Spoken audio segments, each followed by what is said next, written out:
सभी को मैं प्रभु यीशु मसीह के पवित्र नाम से वंदन देता हूँ। आप सभी लोग कैसे हो? आशा करता हूँ कि आप सब लोग अच्छे होंगे। आइए हम सीनियर क्लास का पाठ 11वां हम आज देखेंगे। उस पाठ का नाम है होशाना। आइए आगे जाने से पहले हम छोटा प्रार्थना करेंगे, आंख बंद करेंगे। प्यारे प्रभु जी, तुझे धन्यवाद करता हूँ, तेरी स्तुति करता हूँ प्रभु जी। इस प्रकार तेरे चरणों में एक एक को आने के लिए तू कृपा दिया प्रभु जी। तेरे चरणों में जो बैठा हुआ बच्चा लोग है प्रभु जी, एक एक को तेरे हाथ में सौंप देता हूँ प्रभु जी। तेरे वचनों के द्वारा आज प्रभु जी हालेलुया जो आज तो उनको सिखाना चाहता है प्रभु जी, वो उनको सीखने के लिए प्रभु जी तू कृपा देना, तू सिखाना प्रभु जी हालेलुया। वो तेरी पवित्र आत्मा के द्वारा उनको ग्रहण करने के लिए मदद करना, सहायता करना प्रभु जी। एक एक को प्रभु जी हालेलुया तेरे द्वारा प्रभु जी सिद्ध होने के लिए तेरे हाथ में सौंप देता हूँ। मुझे भी प्रभु जी इस प्रकार तेरे वचनों को सिखाने के लिए प्रभु जी, मुझे भी तेरी पवित्र आत्मा के द्वारा चलाने के लिए प्रभु जी तू सहायता करे। महिमा आदर गुरु तुझे मिले, यीशु मसीह के नाम से मांगते हैं, आमीन।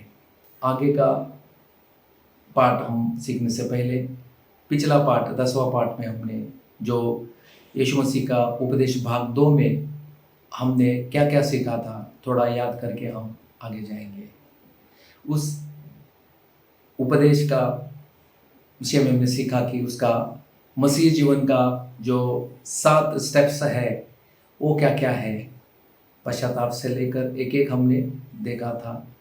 उसके साथ साथ हमने देखा कि उस उपदेश का जो क्रियात्मक अनुभव, प्रैक्टिकल एक्सपीरियंसेस, वो भी हमने देखे थे। तो अभी इस पाठ का जो पठन भाग है, रीडिंग पोर्शन, मैं आपको बताता हूँ।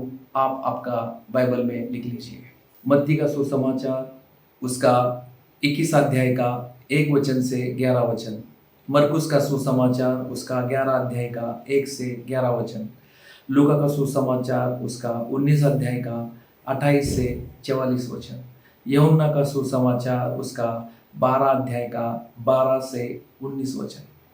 Reading portion, gospel of Matthew chapter 21 from verse 1 to 11, Gospel of Mark chapter 11 from verse 1 to 11, Gospel of Luke chapter 19 from verse 28 to 44, Gospel of John chapter 12 from verse 12 to 19।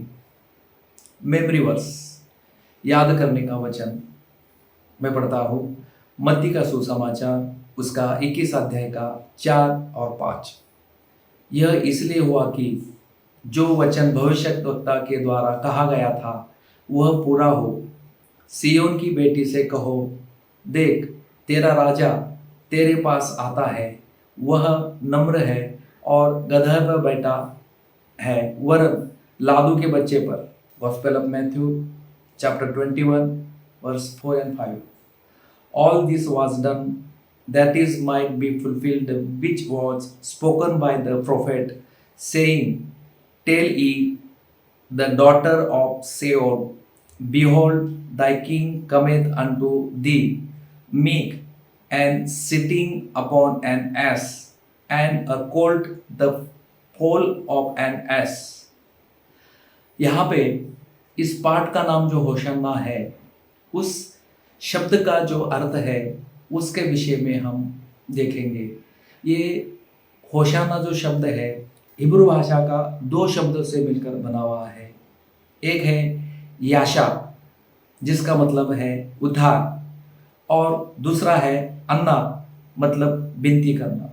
दोनों का मिलाकर होशाना है और इसका मतलब है अब हमें बचाओ।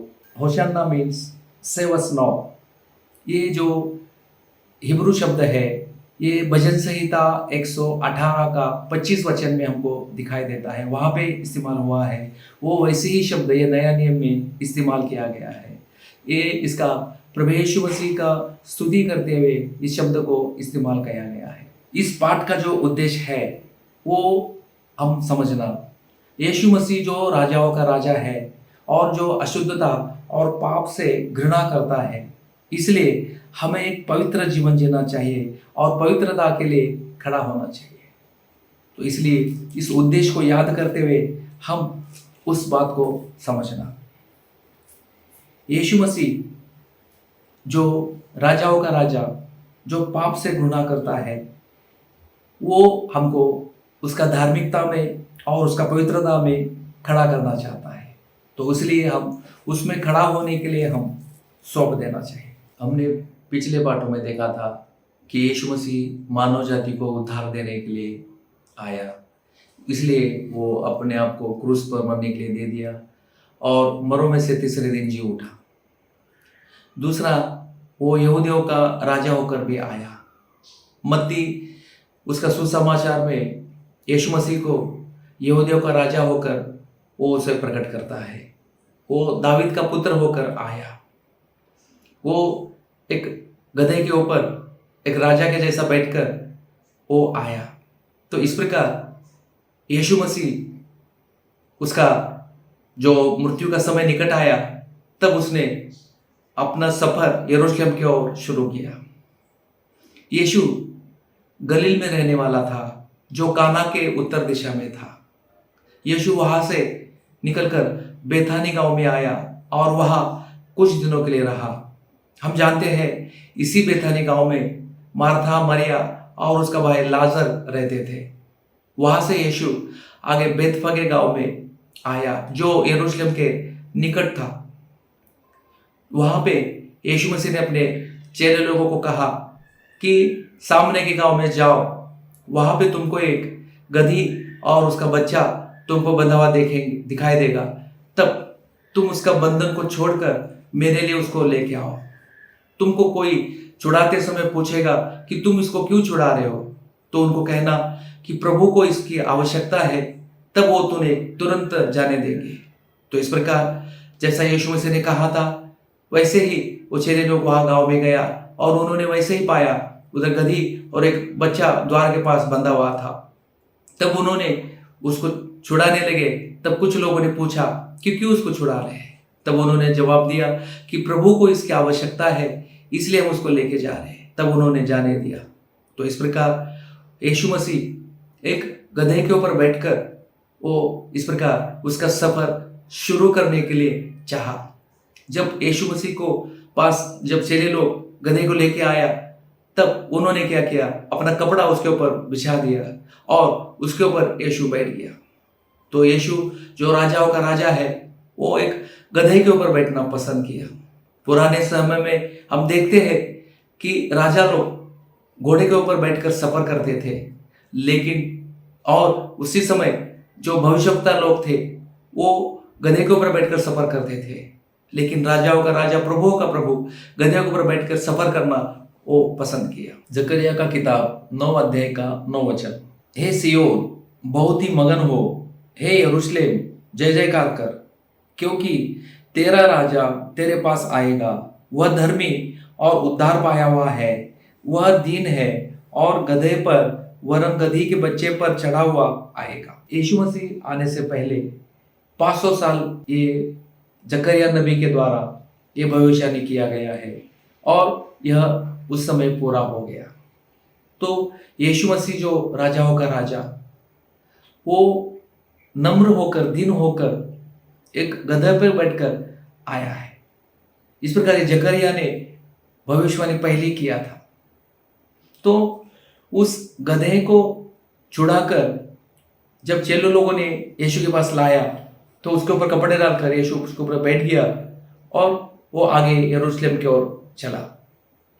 तो उस गधे के विषय में हम देखते समय, जब वो गधा यीशु मसीह को उसका आवश्यकता था, उसके ऊपर बैठना था, लेकिन उस समय वो गधा का हालत कैसा था, वो रस्सी से बंधा हुआ था। क्या उसी समय हम अपने आप को परखेंगे क्या कि हमारा हालत भी क्या उसी गधे की तरह है क्या? जिस प्रकार वो गधा बंधन में बंधा हुआ था, उसी प्रकार क्या हमारे जीवन में कई प्रकार का बंधन है क्या? पाप का, शैतान का, संसार के आकर्षण का, खुदी का, ऐसा कई प्रकार का बंधन क्या हमारे जीवन में है क्या? जब प्रभु यीशु मसीह उसका सेवक लोगों को उसका सुसमाचार का वचन लेकर आपके पास भेजेगा आपको छुड़ाने के लिए, क्या तब आप उस वचन को सुनकर क्या अपने आप को बचाने के लिए क्या प्रभु के हाथ में अपने आप को सौंप देंगे? क्या प्रभु आपके ऊपर बैठकर वो कई लोगों के पास जाना चाहता है? जिस प्रकार वो गधे के पास बैठकर वो यरूशलेम में प्रवेश किया, उसी प्रकार वो अभी आप उसका वचन स्वीकार करेंगे, ग्रहण करेंगे, तो वो आपके हृदय में आएगा, आपका राजा होकर आपके अंदर राज्य करने के लिए, और आपके द्वारा वो कई लोगों के पास जाना चाहता है। तो आप उसको सौंप के देंगे क्या?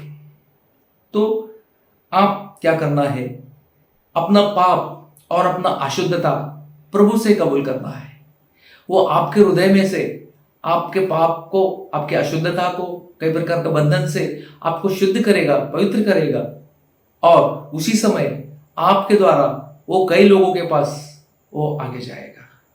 तो इसलिए आप इस प्रकार निर्णय करना है, आप अपने आप को प्रभु के हाथ में सौंपना है कि हे प्रभु, मुझे बचा, मेरा उद्धार कर, मेरे पापों से, मेरे अपराधों से मुझे छुड़ा, मेरे अशुद्धता से मुझे छुड़ा, और मेरे हृदय में आकर तू निवास कर, और मेरे द्वारा तू जिसके पास जाना चाहता है तो चल।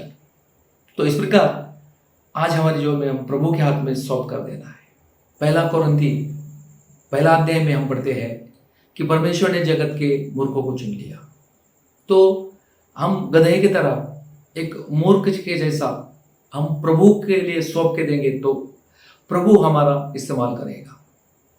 प्रभु उस गधे के ऊपर बैठकर यरूशलेम में गया, उसी प्रकार अगर हम अपने आप को प्रभु के हाथ में सौंपेंगे तो प्रभु को जिधर जाना है वहाँ हम उसको लेके जा सकते हैं। और भी हम ये समझना कि जिस गधे के ऊपर प्रभु यीशु मसीह को सवारी करनी थी, उस गधे के विषय में, उसका परिस्थिति के बारे में प्रभु जानता था, वो किस प्रकार का बंधन में है पहले से जानता था। उसी प्रकार हमारे विषय में भी प्रभु उसका दैवी ज्ञान से जानता है कि हमारे जीवन में क्या बंधन है, कहाँ हम बंधा हुआ है। इसलिए हम चिंता ना करते हुए हम अपने आप को प्रभु के हाथ में सौंप के देना, क्योंकि हमारे सारे मूर्खतापूर्ण समस्याओं की वो परवाह करता है। यीशु उसका सफर में इस प्रकार आगे जाते समय उसको जो स्वागत मिला, अब उसके विषय में हम देखेंगे। जब यीशु यरूशलेम के और गधे पे ऊपर बैठकर आगे जा रहा था, तब उस समय बहुत सारे लोगों ने यीशु का स्वागत किया। केवल उसके चेले लोग नहीं, जिन लोगों को यीशु के द्वारा अद्भुत काम हुए थे, जिनको चंगाई मिला था, जिन लोगों के जीवन में चमत्कार हुआ था, जिन लोगों को अशुद्ध आत्माओं से छुटकारा मिला था, ऐसे कई सारे लोग यीशु मसीह को स्वागत करने के लिए वहां पे आए। बहुत सारे लोगों ने अपने वस्त्र उसके मार्ग में बिछाए, और दूसरे लोगों ने पेड़ों की डालियां काटकर वहां रास्ते में बिछा दिया। तो इस प्रकार यीशु मसीह आगे चलते हुए जब वो जैतून पहाड़ की तराई में आया, तब चेले लोग जोर जोर से पुकारने लगे कि दावीद के संतान को होशाना, धन्य है वो प्रभु के नाम से आता है, आकाश में होशाना।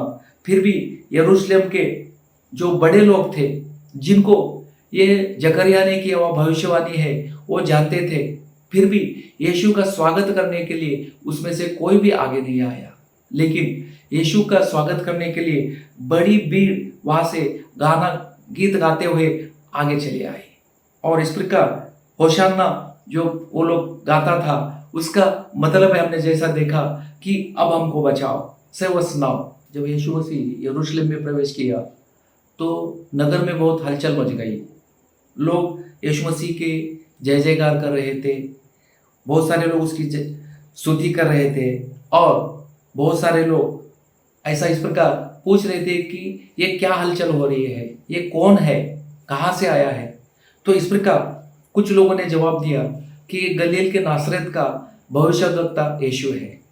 तो यहाँ पे हम देखते हैं कि फरीसी लोग यीशु मसीह को कहने लगे कि तुम्हारे चेलों को डांटो कि वो जय जयकार कर रहे हैं, चिल्ला रहे हैं। लेकिन यीशु मसीह ने उनको कहा कि देखो, अगर ये चुप रहेंगे तो पत्थर चिल्ला उठेंगे, क्योंकि वो सृष्टिकर्ता परमेश्वर है, वो सृष्टिकर्ता राजाओं का राजा है। तो वो अगर ऐसा इस प्रकार वो लोग फरीसी लोग उसको कहते हैं, तो वो अब्राहम के लिए पत्थर से संतान उत्पन्न करने के लिए वो सामर्थ्य है। जब इस प्रकार यीशु यरूशलेम में आया तो कुछ लोग आनंदित थे और कुछ लोग उदास थे, उनका मन में गड़बड़ी था। तो जो लोग आनंदित थे वो इस कारण आनंदित थे कि क्योंकि उनके जीवन में यीशु मसीह के द्वारा चंगाई मिला, उनको कुछ छुटकारा मिला, उनका जीवन में कुछ उनको सहायता हुआ, तो इसलिए वो आनंदित थे। लेकिन जो लोग यीशु मसीह को इस प्रकार देखकर मन में वो गड़बड़ी था या उदास थे, तो क्यों थे? क्योंकि उनको जो भविष्यवाणी या वायदा मिला था वो ऐसा था कि उनके लिए एक मसीहा आएगा और वो उनको उनका दुश्मन से छुड़ाकर उनको एक राजा बनकर वो दुश्मन से लड़कर उनको एक राज्य स्थापित करेगा। तो उस समय यहूदी लोग रोमन प्रभुत्व में थे और वो लोग ऐसा सोच रहे थे कि अगर यीशु वो मसाया है तो उनके खिलाफ वो लड़ाई कर कर उनको छुड़ाएगा, और उस प्रकार का एक बड़ा उम्मीद उनके मन में था। लेकिन यीशु ने इस प्रकार कुछ भी नहीं किया। लेकिन यीशु जो पहले आया उसका पहला आबद में वो हमारे हृदय में उसका राज्य स्थापित करना चाहता था और इस प्रकार वो स्थापित किया। लेकिन यहूदी लोगों को जो अक्षरिक राज्य चाहा था वो उसने स्थापित उस समय नहीं किया, इसलिए उनके मन में बहुत गड़बड़ी था और वो बहुत उदास थे। तो इस प्रकार हमारे जीवन में भी हम क्या करना है? प्रभु यीशु मसीह का आत्मिक राज्य स्थापन करके उसका अक्षरिक राज्य में प्रवेश करने के लिए हम भी इस प्रकार तैयार होना है। हमारे जीवन में भी इस प्रकार हम यीशु मसीह को जय जयकार करना है, उसका स्तुति करना है, हमको बचाने के लिए उसको पुकारना है। और यीशु ने उनके बीच में जो चमत्कार किए वो फरीसी लोग उसको समझ नहीं सके, तो इसलिए हमारे जीवन में भी हम उसको समझना, और जिनके जीवन में यीशु मसीह का द्वारा या चमत्कार हुए थे वो बहुत गरीब लोग थे और वो उसको समझ सके, वो बहुत आनंदित और उनको बहुत शांति मिला। लूका का सुसमाचार उसका 19 अध्याय का 41 से 44 तक मैं पढ़ता हूँ। जब वह निकट आया तो नगर का देखकर उस पर रोया और कहा, क्या ही भला होता कि तू ही इसी दिन कुशल की बातें जानता, परंतु अब वे तेरी आंखों से छिप गई है। क्योंकि वे दिन तुझ पर आएंगे कि तेरी बैरी मोर्चा बांधकर तुझे घेर लेंगे और चारों ओर से तुझे दबाएंगे, और तुझे और तेरे बालकों को जो तुझ में है मिट्टी में मिलाएंगे, और तुझ में पत्थर पर पत्थर भी न छोड़ेंगे, क्योंकि तूने उस अवसर को जब तुझ पर कृपा दृष्टि की गई नहीं पहचाना। तो यहाँ पे यीशु जब यरूशलेम में आया तब उसे देखकर वो रोया। वो इसलिए रोया कि उसके आने वाला जो विनाश था वो देखकर वो दुखी हो गया और यरूशलेम के लिए वो रोया, क्योंकि यीशु मसीह उनको बचाने के लिए आया था।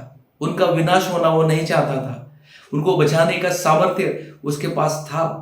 लेकिन उन लोगों ने यीशु मसीह को इनकार कर दिया, उसको स्वीकार नहीं किया, इसलिए यीशु मसीह उनके लिए दुखी हो गया। और वो इसलिए कहता है कि पत्थर के ऊपर पत्थर भी ना रहेगा।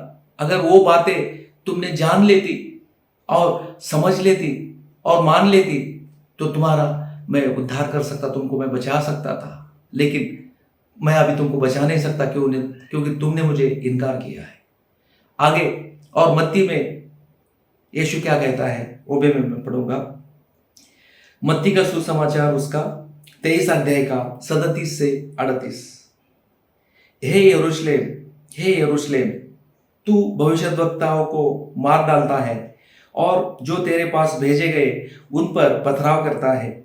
कितनी ही बार मैंने चाहा कि जैसे मुर्गी अपने बच्चों को अपने पंखों के नीचे इकट्ठा करती है, वैसे ही मैं भी तेरे बालकों को इकट्ठा कर लूं, परंतु तुमने न चाहा। देखो, तुम्हारा घर तुम्हारे लिए उजाड़ छोड़ा जाता है। तो यहाँ पे यीशु मसीह बहुत दुखी होकर यरूशलेम के लिए रो रहा है। जैसा एक मुर्गी अपने बच्चों को अपने पंखों तले लेना चाहते हैं, उस प्रकार वो इज़राइल लोगों को अपने पंखों के तले लेकर उनको बचाना चाहता है, उनको छुड़ाना चाहता है, लेकिन वो लोग उसके पंखों के नीचे आने के लिए तैयार नहीं है, उसको मानने के लिए तैयार नहीं है। इसलिए यीशु मसीह दुखी हो गया। उसी समय हम भी अपने आप को परखेंगे कि जैसे यहूदी लोगों ने यीशु मसीह को इनकार किया, उसी प्रकार क्या प्रभु का वो हमको बचाने वाला, उद्धार देने वाला सुसमाचार उसके सेवकों के द्वारा हमारे पास आता है, तो क्या उसको हम स्वीकार करते हैं, कबूल करते हैं, या उसको इनकार करते हैं? क्योंकि यहूदी लोगों ने उसको इनकार करने से यीशु मसीह बहुत दुखी हो गया, उनके लिए रोया। उसी प्रकार आज हम अगर यीशु मसीह का सुसमाचार को, जो हमारे पास उसने हमको बचाने के लिए भेजा है, जो हमको बचाने का सामर्थ्य रखता है, अगर उसको हम इनकार करेंगे तो यीशु मसीह हमारे लिए दुखी हो जाएगा, हमारे लिए वो रोएगा। इसलिए हम जान लेना, समझ लेना कि जिस प्रकार यीशु मसीह को उन्होंने, यहूदियों ने इनकार किया, उस प्रकार हम इनकार नहीं करना। हम अपने आप जीवन में सुसमाचार को कबूल करना, उसके वचन को कबूल करना, उसकी इच्छा को कबूल करना। और जिस प्रकार हम देखते हैं कि यहूदी लोगों ने यीशु मसीह को इनकार करने से यरूशलेम का विनाश हो गया। AD 70 में, यानी यीशु मसीह की मृत्यु के बाद 36 साल के बाद एम्परर तीतुस के द्वारा यरूशलेम और उसके मंदिर को जलाया गया। वो मंदिर बनाते समय पत्थर के बीच में, सीमेंट के जगह में सोना उधर यूज किया था। तो वो सोना निकालने के लिए तीतुस का सैनिक लोगों ने उसका एक भी पत्थर एक के ऊपर नहीं छोड़ा, सब पत्थर को निकाल दिया। जैसा यीशु मसीह ने कहा था कि पत्थर के ऊपर पत्थर ना रहेगा, उसी प्रकार हो गया। इसलिए जो कोई यीशु मसीह को स्वीकार नहीं करेगा, जरूर उसके ऊपर दंड आएगा। इसलिए हम हमारे जीवन में अपने आप को इस प्रकार, उसका सुसमाचार हमारे आते समय हम उसको कबूल करना, ग्रहण करना, स्वीकार करना, नहीं तो यीशु मसीह हमारे लिए दुखी हो जाएगा। और उसके बाद हम देखते हैं कि यीशु यरूशलेम में पहुंचने के बाद मंदिर में आया और चारों ओर सब वस्तुओं को देखकर उसने शाम को फिर वो वापस बैतपगे में गया और वहां पे वो रहा, क्योंकि ये बैतपगे यरूशलेम से बहुत निकट था। और वहां पे यरूशलेम में आने के बाद यीशु मंदिर में चले गया और वहां पे उसने सब वस्तुओं को देखा और उस समय सांझ हो गई। इस कारण वो अपने चेले लोगों के साथ बेथानी चले गया और दूसरा दिन यानी सोमवार का दिन वो फिर यरूशलेम में आया और मंदिर में चले गया। इस विषय में मत्ती का सुसमाचार का उसका 21 अध्याय का 12 और 13 वचन में पढ़ता हूं। यीशु ने परमेश्वर के मंदिर में जाकर उन सबको जो मंदिर में लेन देन कर रहे थे निकाल दिया और सर्राफों के पीढ़े और कबूतर बेचने वालों की चौकियां उलट दी और उनसे कहा, लिखा है, मेरा घर प्रार्थना का घर कहलाएगा, परंतु तुम उसे डाकुओं की खो बनाते हो। इस प्रकार यीशु मंदिर में जाकर वहां पे लेन देन करने वाला को निकाल दिया और कबूतर बेचने वाले और वहां पे सर्राफों को पीढ़ी को, उसके चौखट को उलट दिया। और इस प्रकार उसने कहा कि मेरा मंदिर जो पिता का मंदिर है वो प्रार्थना घर कहलाएगा, लेकिन तुमने तो इसको डाकुओं का खो बना दिया, डाकुओं का गुफा बना दिया, क्योंकि परमेश्वर का मंदिर का धुन उसे खाया जा रहा था। इसके कारण उसने उस मंदिर को इस प्रकार सारे अशुद्ध बातों को अंदर में से बाहर निकालकर बड़ा पवित्र करने का काम वहां पे यीशु मसीह ने किया। तो इस प्रकार यीशु मसीह उस मंदिर का पवित्रीकरण का काम कर ही रहा था, तो कुछ प्रधान याजक और कुछ पुरनियों लोग, शास्त्री लोग वहां पे आया और उन्होंने यीशु मसीह को सवाल पूछा कि तुम ये काम कौन से अधिकार से करते हो और किसने तुमको यह अधिकार दे दिया। तब यीशु मसीह ने उनको कहा कि मैं भी तुमको एक बात पूछता हूं, तुम भी उसका जवाब दे दो। यीशु ने उनको पूछा कि बपतिस्मा करने वाला यूहन्ना का जो बपतिस्मा है, क्या वो स्वर्ग की ओर से था या मनुष्य की ओर से था?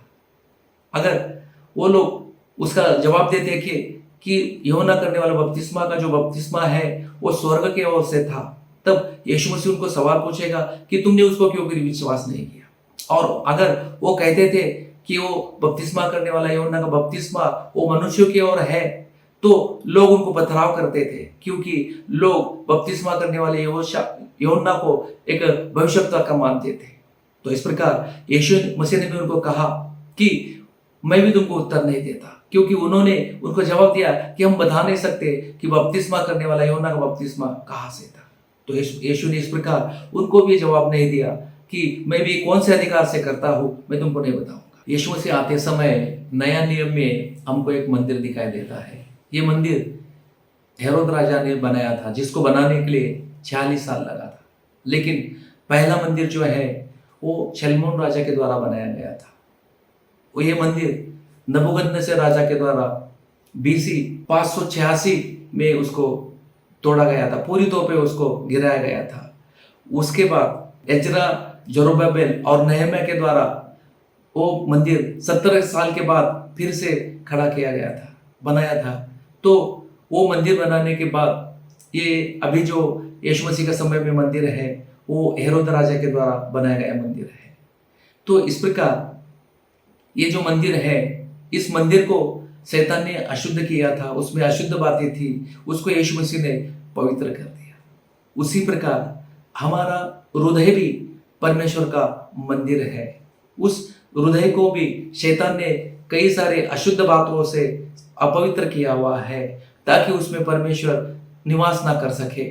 अगर हम यीशु मसीह को अपने हृदय में आने के लिए उसको हम बुलाते हैं, कबूल करते हैं, तो यीशु मसीह भी ये जो परमेश्वर का मंदिर है उसको वो पवित्र करेगा, साफ करेगा, शुद्ध करेगा। क्योंकि ये जो मंदिर है ये हमने नहीं बनाया, हमारा हृदय जो है ये परमेश्वर ने बनाया हुआ मंदिर है, और शैतान ने इसको अशुद्ध बनाया है। प्रयोजन के काम में हम पढ़ते हैं कि परमेश्वर हाथ से बनाया हुआ मंदिर में नहीं रहता, वो हमारे हृदय में रहना चाहता है। तो इस प्रकार यीशु मसीह और भी कहता है कि मैं मेरा कलीसिया बनाऊंगा। ये बात हम मत्ती 16 अध्याय में पढ़ते हैं। तो इस प्रकार यीशु मसीह उसका कलीसिया को बनाने वाला है। और यही इस प्रकार जो जो लोग अपना हृदय में यीशु मसीह को कबूल करते हैं, ग्रहण करते हैं, उनके हृदय में आकर उनका हृदय जो मंदिर है उसको प्रभु पवित्र करेगा, शुद्ध करेगा और परमेश्वर का मंदिर बनाएगा। तो इस प्रकार जो जो लोग इस प्रकार यीशु मसीह को कबूल करते हैं, वो लोग जब इकट्ठा होते हैं तो ऐसा लोगों का मिलकर कलीसिया बनता है। और हम कोरिन्थी 3 अध्याय का 16 वचन में हम क्या पढ़ते हैं, मैं पढ़ के दिखाता हूँ। क्या तुम नहीं जानते कि तुम परमेश्वर का मंदिर हो और परमेश्वर का आत्मा तुम में वास करता है? तो यहाँ पे यीशु मसीह कलीसिया के विषय में कहता है कि तुम परमेश्वर का मंदिर हो। तो इस प्रकार कलीसिया भी ऐसा एक एक लोग मिलाकर जो अपने हृदय को परमेश्वर का मंदिर होने के लिए सौंप दिया, ऐसा लोगों को मिलाकर वो भी परमेश्वर का एक मंदिर होकर, एक निवास स्थान होकर तैयार होता है। इस पाठ में हमने देखा कि एक बंधे हुए गधे को छुड़ा कर लाने के लिए यीशु मसीह अपने चेलों को भेजा। उसी प्रकार शैतान कई सारे लोगों को पाप का, स्वार्थ का, अशुद्धता का, शैतान का बंधन में बांध के रखता है। तो आपके जीवन में भी इस प्रकार का बंधन है तो आप प्रभु को पुकारना है कि हे प्रभु, उस बंधन से हमको छुड़ाओ, क्योंकि प्रभु को सामर्थ्य है कि उस बंधन से हमको छुड़ाए। वो हमको छुड़ाना चाहता है, वो छुड़ाने के लिए आया। तो इस प्रकार वो प्रभु हमारे हृदय में आएगा तो उसको हम अपने हृदय में ग्रहण करेंगे तो हमारे हृदय को पवित्र करेगा, शुद्ध करेगा और परमेश्वर का वो मंदिर बनाएगा और परमेश्वर का राज्य उसमें एक राजा होकर वो उसका राज्य स्थापित करेगा। तो इसलिए आप अपने जीवन में यीशु मसीह को एक राजा होकर, प्रभु होकर आप उसको स्थान दे दें।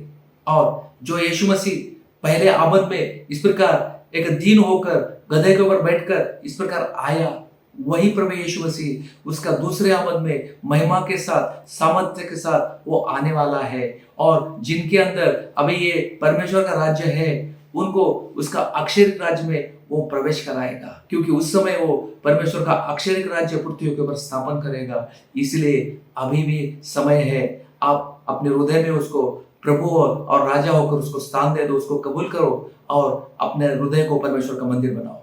तो आइए अभी हम प्रार्थना करेंगे। प्यारे प्रभु जी, तुझे धन्यवाद करता हूँ, तेरी स्तुति करता हूँ प्रभु जी, इस पाठ के द्वारा प्रभु जी। हालेलुया। आज एक एक को प्रभु जी तुझे हमको बचाने के लिए आया है वो तुझे पुकारने के लिए प्रभु जी, हालेलुया। आज तो चाहता है कई प्रकार का बंधन से एक एक को छुड़ा कर प्रभु जी, शैतान का, पाप का, अशुद्धता का बंधन से छुड़ा कर प्रभु जी, एक एक हृदय को प्रभु जी तू तेरा मंदिर बनाना चाहता है। एक एक हृदय को प्रभु जी तू शुद्ध करना चाहता है, पवित्र करना चाहता है। और ऐसा एक एक शुद्ध किया हुआ मंदिर, एक एक हृदय को प्रभु जी, ऐसा लोगों को इकट्ठा करके प्रभु जी तू तेरा कलीसिया को तू बनाना चाहता है। तो इसलिए प्रभु जी आज इस प्रकार एक एक तेरा कलीसिया में बन जाने के लिए प्रभु जी, एक एक हृदय तेरा पवित्र मंदिरों का तैयार होने के लिए प्रभु जी, एक एक को तेरे हाथ में सौंप देता हूँ। तो एक एक हृदय के अंदर काम करे, तेरे पवित्र आत्मा काम करे, एक एक को तू कृपा दे, सहायता करे। सारा महिमा आदर तुझे देते हुए यीशु मसीह के उद्धारक नाम से मांगते हैं, सुनकर कबूल कर पिता, आमीन। अभी इस पाठ का जो प्रश्नोत्तर है वो नीचे डिस्क्रिप्शन बॉक्स में जो लिंक दिया है वहाँ से आप डाउनलोड करें और आपके नोटबुक में उसका जवाब लिखें। और अभी अगला जो पाठ है, पाठ नंबर 12, फसह का पर्व, उसका जो पठन भाग है, रीडिंग पोर्शन है, मैं आपको बताता हूँ। आप पढ़ के तैयार होके अगला पाठ के लिए बैठे। उसका बताता हूँ मैं। मत्ती का सुसमाचार उसका 26 अध्याय का 17 से लेकर 46 तक, मरकुस का सुसमाचार उसका 14 अध्याय का 12 से लेकर 42 तक, लूका का सुसमाचार उसका 22 अध्याय का 7 से लेकर 46 तक, और यूहन्ना का सुसमाचार उसका 13 अध्याय का 1 से लेकर 38 तक। तो इस प्रकार ये तैयारी करके आप अगले पाठ के लिए